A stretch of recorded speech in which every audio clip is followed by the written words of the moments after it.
It's like by continuing in the meeting, you are consenting to being recorded. Oh, Hello and welcome back to another episode with the Health and Harmony girls. I wish I had a better voice to sing harmony when we intro ourselves. But Rox and I, for the first time, are in two different locations recording a podcast. So obviously with the times of COVID, everyone knows it is hectic in Joburg at the moment. So yeah, I think we were just saying now it's super weird. We've never spoken over Zoom before.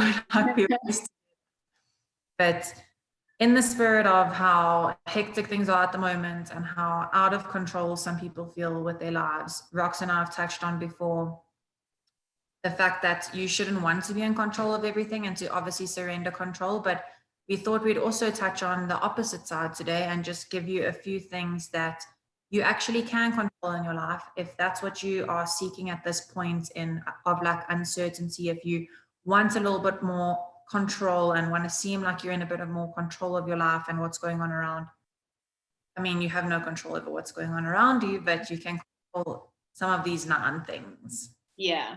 And I think, especially because one of my favorite sayings is the only things you can control are your actions and your reactions. This is like an extension of what exact actions and reactions you can control to maybe make your life a little bit easier, make your life a little bit better, make it a little bit more happier, especially in these uncertain times that we are living in. Like you said, we're back in lockdown level 4 here in Wuhannesburg. I saw that the other day. I thought it was so funny. Yeah, I was like that. I saw that on Instagram today. I thought that was so funny. So yeah, let's jump into the things that you can control. Yes. So number one is how I react to people and situations. So this basically is your reactions, like my favorite quote. And I think it's so important to realize that the way that you react to people, whether it's in a situation or just the people by themselves or in a situation by itself, can completely like change the whole mood of the situation, the whole outcome of the situation. So when you learn to maybe approach things with more of a neutral standpoint, because remember there's always three sides to a story, your side, their side, and the truth, it's just a lot easier to have more amicable and enjoyable situations. Mm-hmm. I love that you speak about the different sides to every story, because I read a quote today and I was like, I've never thought about it like that. And it is 100% true, but it said that until the lion learns to write, the hunter will always be the stronger. And I mean, that's just proof, because if you think about it, the human can write, the human is the hunter, the human is always going to be the person writing the story, and they're always going to be victorious at the end of the day. Mm-hmm. Until someone learns to write and is able to tell their side of the story, like we're always just going to believe that the human is more victorious. So Mm-hmm. like Rock says, there are different sides to every story. And yeah, I mean, you have control over the way you react to things. I think that's the biggest thing. Mm-hmm. Everyday life. I mean, it's so much easier said than done not to react to something, because that's what the reaction is. I mean, it happens in a couple seconds. You can be someone that feels like you're super short-tempered, or you are, able to process your feelings better. But to just be able to take control over the way you react to people will also help you feel a lot more in control of your own life. Mm-hmm. Yeah. And I think it also boils down to self-awareness. I mean, people who are highly reactive aren't very self-aware because they aren't present in the situation. They're not really taking a step back to see what's triggering me in this moment. Why is what Sally said making me so angry, or what Johnny did, why is it making me feel so hurt? So when you start to practice more self-awareness and actually almost look at the situation or the people that you're surrounded with from like a viewed out perspective, zoomed out perspective, Bird's eye view. Yeah. you can really start to manage how you react to situations because you're more self-aware. So I think like self-awareness is literally life-changing. It's something that I teach a lot, but once you can actually take a step back and realize why things are making you upset, why things are making you react the way that you do, it's a lot easier for you to not react, because now you're aware, oh yes, she said something that really triggers me because maybe I feel like that's true about me, but I don't want people to know that's true about me, or whatever the situation may be. So practice Completely self-awareness. agree. Completely agree. Okay, number 2 is what you eat. So, I mean, this is an important point because I think it can be misconstrued, and no one's telling you that you need to control every portion size that you eat and every calorie that goes into your mouth, but you can control what you eat in order for yourself to feel better. So, if you feel out of control, sometimes just controlling what you're able to eat, like listen to your body. Your body feels like broccoli today, it feels like broccoli today. If it doesn't feel like eating broccoli today, I mean, tomorrow, you don't have to eat broccoli tomorrow, but listen to your body. You are the only person that can control what you eat. Yes, there are people that are professionals and whatever you want to call it, that are on the outside and want to look in and give you a hand. But at the end of the day, you know yourself, you know what you feel like, and you are able to control what you eat. So I know sometimes people feel out of control because of that whole cycle of binge eating and restriction and binge eating and restriction and guilt, and it's just, the list goes on. But you at the end of the day are the only person that is in control of what you are able to eat and what you're able to feed yourself. I mean, if you know that something makes you feel good, like, I'm not telling you to go eat a salad because it makes me feel good, but I know I just had a massive salad for lunch, and I don't like to eat a salad with like big leaves in it. I love to chop my salad into like little pieces with the dressing, and I just enjoy a salad. I'm like, it doesn't mean that you have to eat salad, but you can control what goes into your body, and it can be things that make you feel good, is what I'm trying. And I think it's so important, especially now with like it being colder, winter here down in the southern hemisphere, and with like COVID being on the rise again, keeping your immune system at its highest is so, so important. And the one way that you can really, I want to say manipulate, but really control and boost your immune system is through eating healthier foods or a more varied diet. So you can control how, I don't want to say you can control how likely you are to get COVID, because obviously that is something we cannot control. But if your immune system is at its optimum, your chances of contracting corona will be less. And if you do contract corona, obviously your chances of maybe not even getting symptoms or not getting as sick will be better because your immune system's stronger to fight off the disease. So make sure you're getting like a wide variety of fruits, vegetables, and all your macros, your fats, your carbs, and your, what's that one? Protein. Lol, you can see me vegetarians. I'm like, what's the other one again?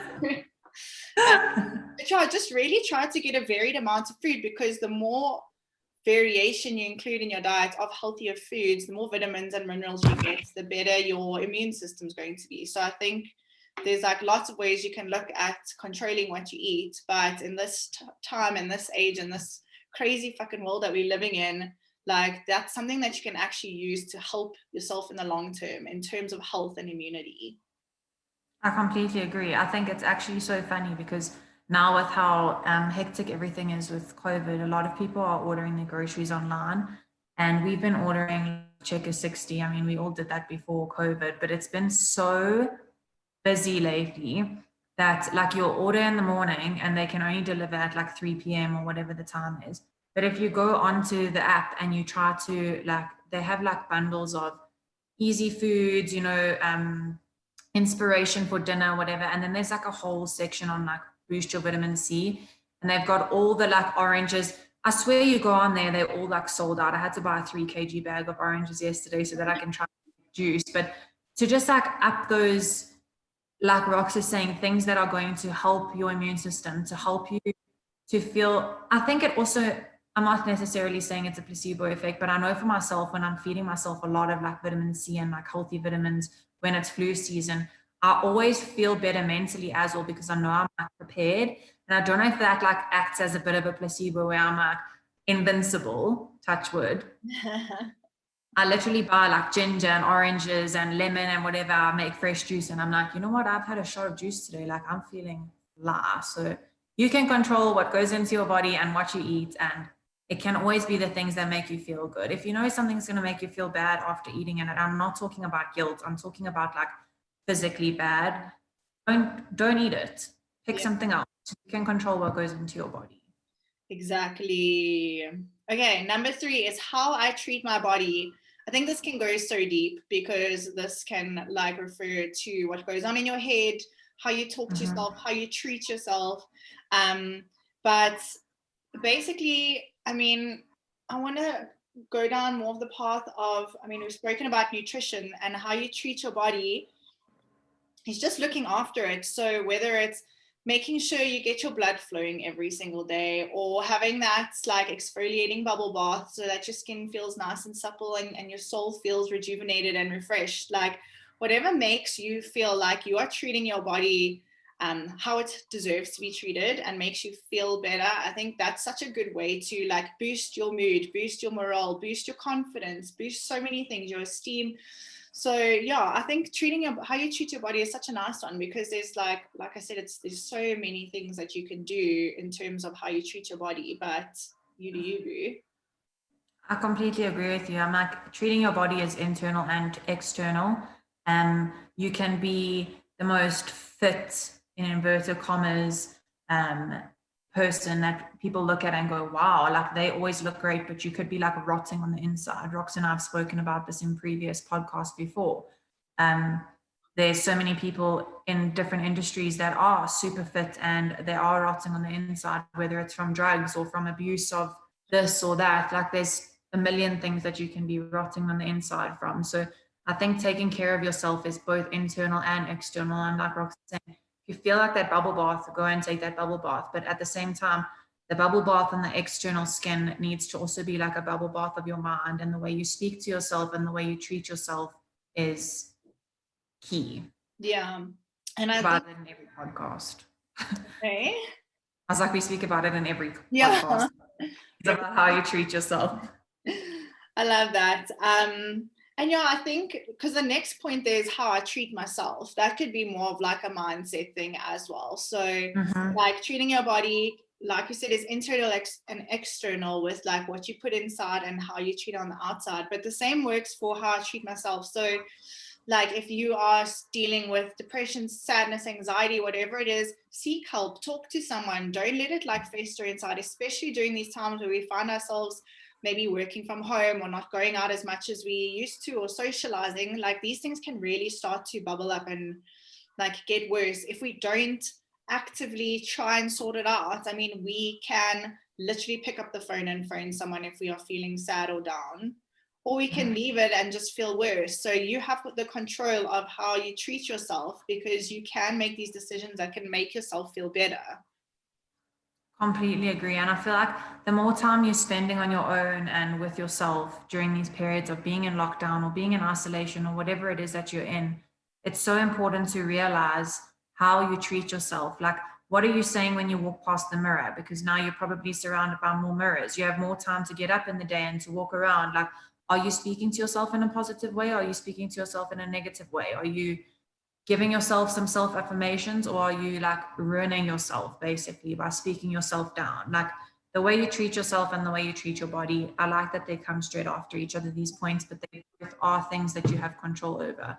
And I think it's a difficult point, because I think it's one of the things that people struggle with the most, because they feel out of control with it. But the minute you take that control and realize that you do have control over the way that you treat yourself and the way that you treat your body, it's so liberating, because you'll see the change that comes after that. And there's so many ways that you can practice, like really just taking care of yourself. Like you said, the affirmations, the way you talk to yourself, journaling. Something else I wanted to mention. But yeah, just basically like any deep inner work and any like self-reflective exercises where you can like pinpoint things that might be putting you down and work through them, or like the affirmations, looking in the mirror and just being like, damn girl, you're sexy, you look fly in that, like whatever it may be, just putting yourself in a better mood by really just being nice to yourself. Because I mean, we talk to ourselves in ways that we would never speak to people that we love. So the next time you find yourself thinking something that is not really nice about yourself, imagine yourself saying that to like your mom or your sister or your boyfriend or your husband or your child, and then think about it again whether you should be talking to yourself like that, because for some reason we find it okay to talk down on ourselves and be horrible to ourselves, but we would never talk to anyone else that we care about like that. I like that you speak about that. That's amazing. Then, okay, the next one is who I spend my time with. So we've also spoken about this plenty times before, but you have complete control over who you spend your time with. It may also seem like one that is difficult or one that you don't have control over.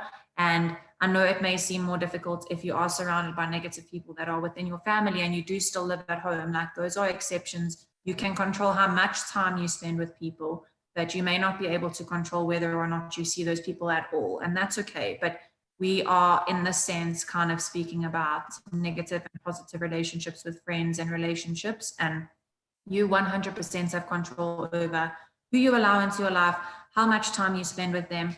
And we've both spoken about how difficult it may be or seem to cut someone off out of your life or to start spending less time with them. But if someone is not good for your mental health, or if someone is not good for just you in general, you are the only person that is able to set up those boundaries and to set up those time limits and to set up just spending less time around those people until it becomes nothing. No one's saying cut them off today and you never speak to them again tomorrow. Whether it's a slow process or not, you have control over the people that are around you in your life always.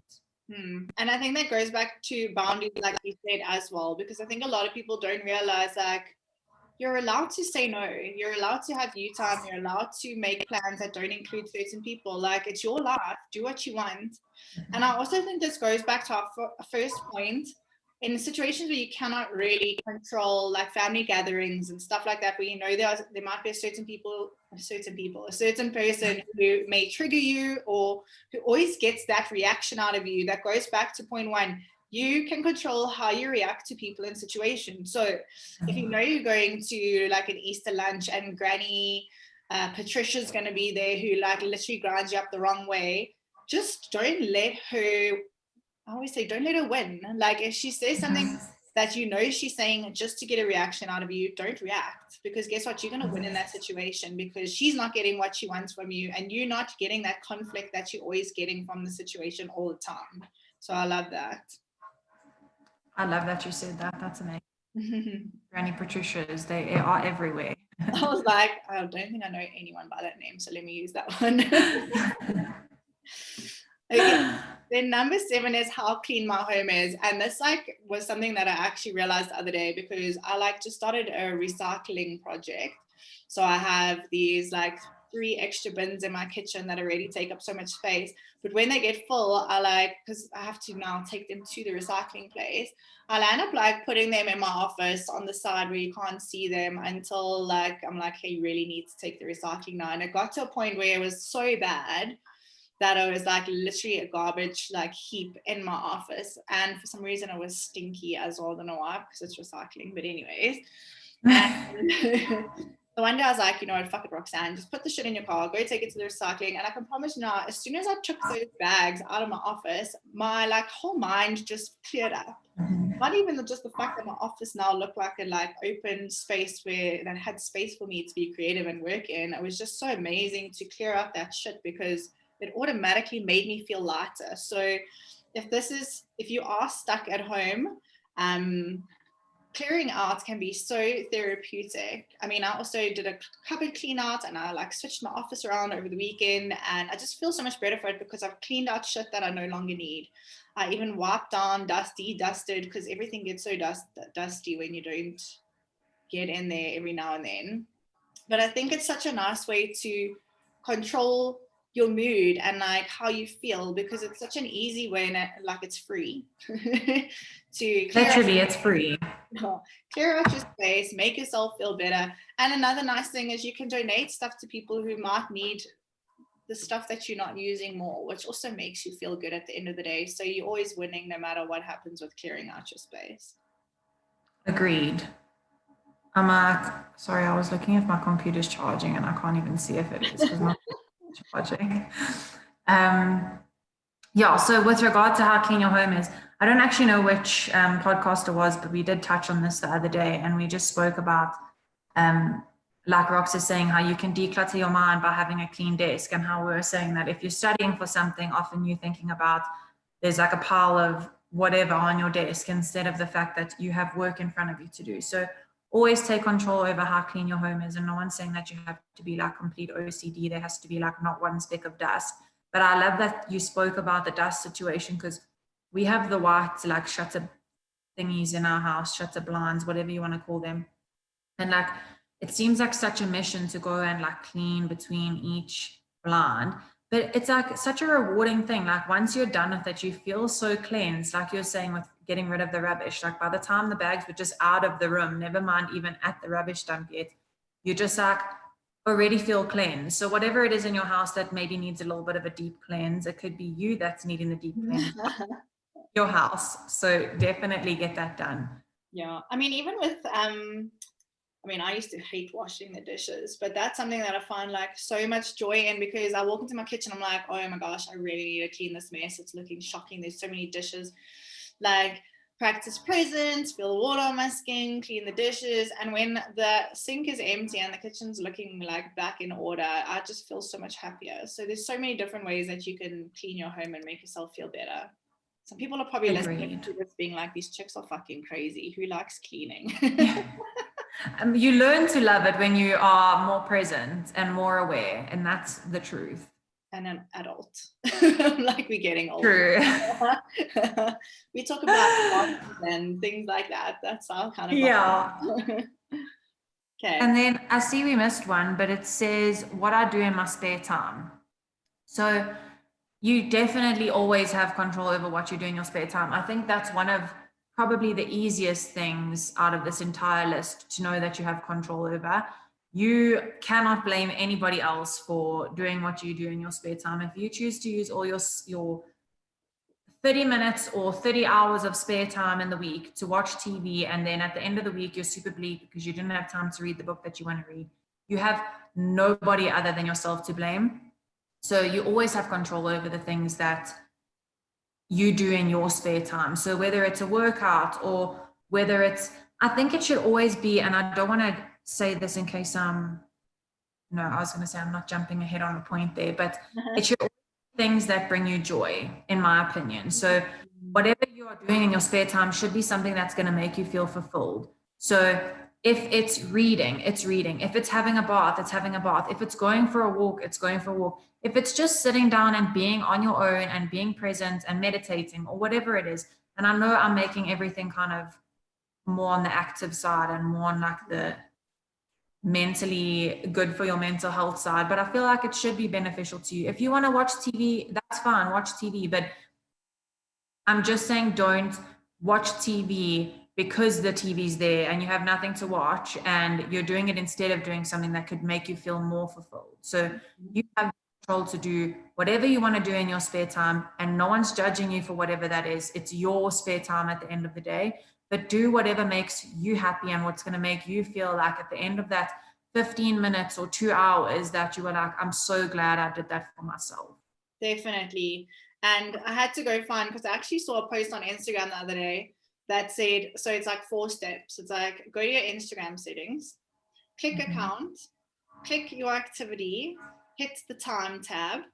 If your average time is higher than 1 to 2 hours a day, you have time to start a part-time business. And I just thought that was so clever, because we do spend so much time just mindlessly scrolling. I can see B's face. She's going to go check. I'm like, oh shit. We spend so much time like mindlessly scrolling to Instagram or like binge watching seasons on Netflix or whatever it may be, complaining that, oh, I don't have enough time to read a book or to like start painting or to get my exercise in or go for a walk outdoors or go for coffee with my mom, whatever it is that you wish you had more time for. Yet it's fun for us to spend time on these stupid things that really bring us no joy, no benefit, no fulfillment, like you said. So really, oh my God, how many hours did you say? 1 to 2. Okay, mine's like 1 hour 40. So you can start a side hustle, girl. I've just started a side hustle, but I feel like my hustle includes Instagram. That's what's difficult. Yeah, well, that's the thing. I think obviously that doesn't really apply to everyone. because mine's 2 hours and 21 minutes, but I'm literally on Instagram all the time because that's like where my work is. But I think Exactly. like that's more for people who are using the excuse that Yes. they don't have enough time to start a side hustle. Like this is our hustle. Agreed. I was like, oh my goodness, this is going to be like 7 hours or some ridiculous time, but so I don't feel too bad. I'm fine. Okay. Then number 8 is when I sleep. And I think this is so important because, I mean, people are always saying, oh, I don't know how you guys wake up so early in the morning. I wish I could wake up earlier because then I'd have more time to do a morning routine or go to gym or work on my side hustle or whatever it may be, spend more time with the kids, make nice coffee and lie in bed and read my book. But you're probably landing up going to bed at like 12, 1, 2 o'clock. You're never going to be able to wake up earlier. And if you do, you're going to be fucking miserable because you're not getting enough sleep. So if you can control when you are going to sleep and try, I mean, I want to say be responsible like an adult, but I'm pretty sure everyone that listens to this podcast is an adult. So you have no excuse. Try to just get to bed a little bit earlier if you want to wake up a little bit earlier. Or if you, I mean, it can work both ways. If you're a night owl and you work better at night, then work later, but then allow yourself to sleep in a bit in the morning. So I love that that's a point because it is really something that we can control that can make a huge difference in our life, in our productivity, in our moods, in our recovery. Sleep is like really good for you. Sleep is needed. I love that you spoke about the evenings and the mornings because I was going to say like yes, you can control when you go to bed, but I feel like when you're controlling when you go to bed is also allowing yourself to take control of when you get to wake up in the morning. And like Rox is saying, so many people will be like, I don't know how you wake up so early and I don't know how you get so much done in the morning. And to be honest with you, I don't think anyone ever started enjoying waking up early. Like I don't remember ever being younger and enjoying being up at 5 o'clock in the morning. Like I could honestly think of nothing worse. Where now my life is so different. I mean, barring the fact that I'm pregnant now, I do not wake up at 5 o'clock in the morning, let me tell you.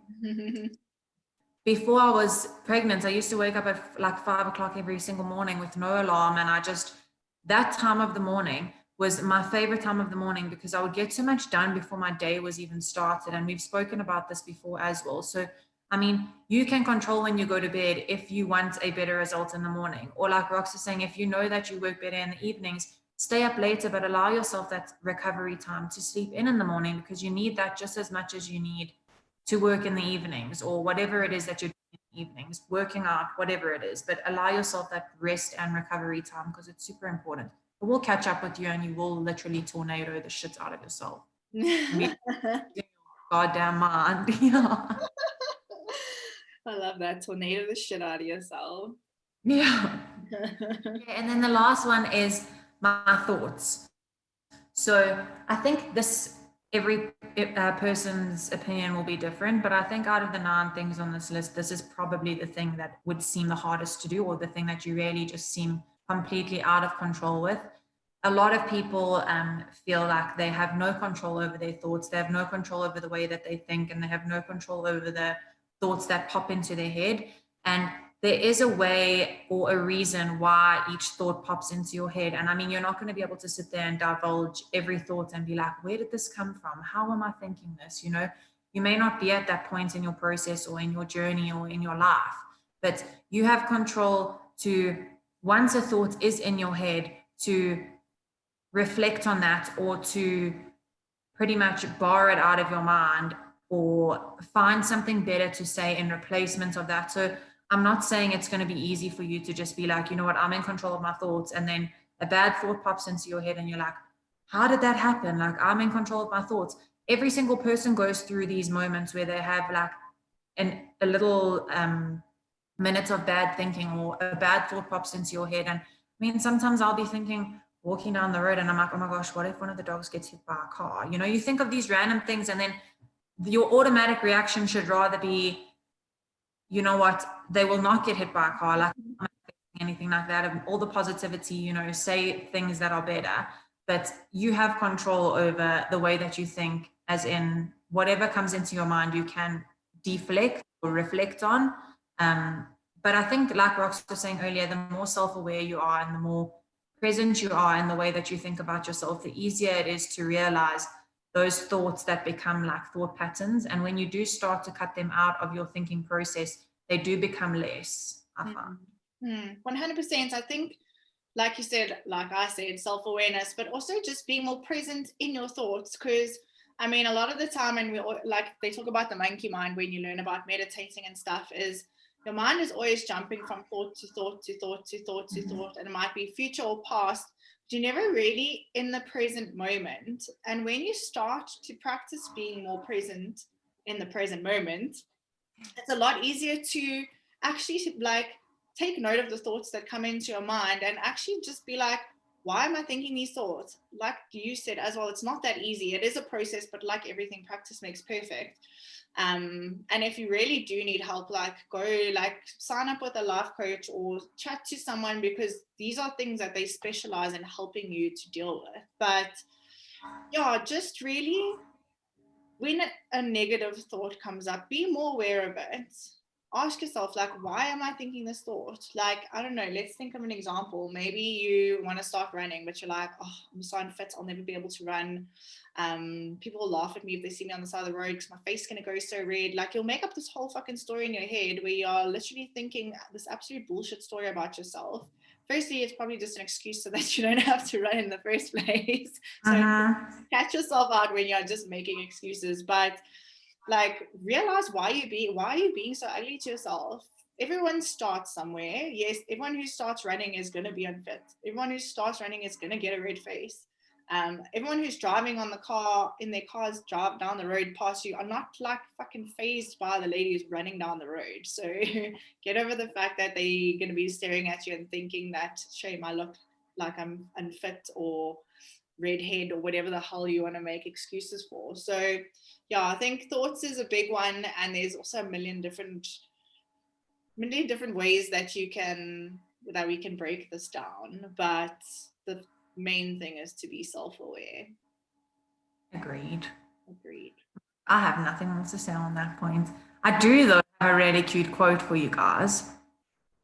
So I read this earlier today and I sent it to Rox, and it just says that incredible change happens in your life when you decide to take control over what you do have power of instead of craving control over what you don't. And that's by Steve Maraboli. I think that's how you say it. But I'm like, sometimes with these names, I'm always like, I've just made up my own pronunciation of that human being's name. But it is a very simple quote, guys. And like we've said previously in all our other podcasts, there's no point in craving control over changing the past or craving control over having control of the future. You have to accept that there are things that you do have control over and that you can make change with in your life, and that's what you should do.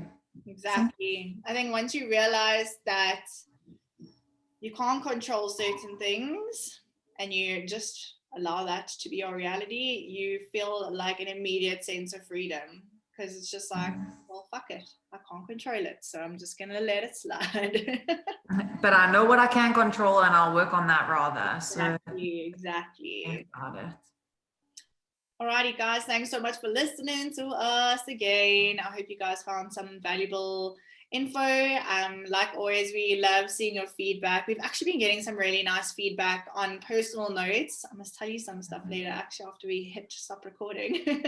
But yes. It really like fulfills us to the brim when we hear like life-changing things that have happened to you just from listening to our podcast or from the guests that we've had on our podcast. So keep those coming in. We love you guys. Give us a 5-star review.